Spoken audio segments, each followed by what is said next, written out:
شیر افضل مروت میڈیا پہ آتے ہیں، گھومتے پھرتے ہیں، اس کو کوئی رکاوٹ نہیں ہے۔ سہیل آفریدی بھی شروع میں بڑے جذباتی اور وہ فیصلے کر رہے تھے، اس کے معاملات کا حل نکالنا چاہیے سیاسی طور پہ۔ خان صاحب خود فرمایا کرتے تھے کہ چوروں کی جگہ جیل میں ہے۔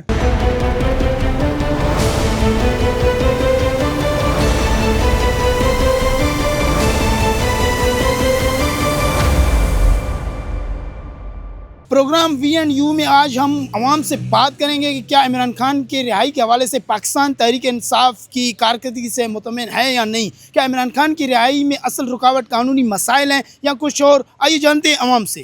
جب تک یہ پارٹی والے سب ایک پیج پہ نہیں آتے تو ناممکن بات ہے۔ مین رکاوٹ علی امین گنڈاپور ہے، شیر افضل مروت ہے، یہ مین رکاوٹ یہی ہے، اور وہ لوگ اپنا مزے کرتے، خان جیل میں ہے۔ یہ سارے آپس میں لگے بیان بازیاں کر رہے ہیں، لیکن خان کی رہائی کے لیے حقیقی معنی میں کوئی صحیح کام نہیں کر رہا ہے۔ جی خان صاحب خود فرمایا کرتے تھے کہ چوروں کی جگہ جیل میں ہے، تو وہ آپ آج جیل میں ہیں تو وہ بالکل ٹھیک پڑے ہوئے ہیں، یہ بالکل صحیح انصاف ہوا ہے۔ ہمیں تو یہ قانونی مسائل نظر آ رہے ہیں، سیاسی مسائل نظر آ رہے ہیں، اور قیادت کا تو کوئی مسئلہ نہیں ہے نا۔ جو پی ٹی آئی کی آپ کہہ رہے ہیں نا قیادت، اس سے مطمئن نہیں ہے۔ بالکل ہیں مطمئن، انشاءاللہ اللہ پاک کرم کرے گا، اللہ پاک رحم کرے گا۔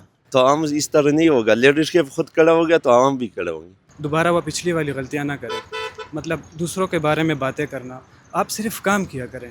اب مطلب آپ کام کریں گے ملک کے لیے، لوگوں کو نظر آنا چاہیے، یہ نہ ہو کہ صرف باتیں ہی ہوں۔ مجھے گنڈافور اور شیر افضل مروت پہ یہ دونوں جو ہے نا، یہ اصل رکاوٹ یہ دونوں ہیں پی ٹی آئی کے، کیا نام، عمران خان کی رہائی میں۔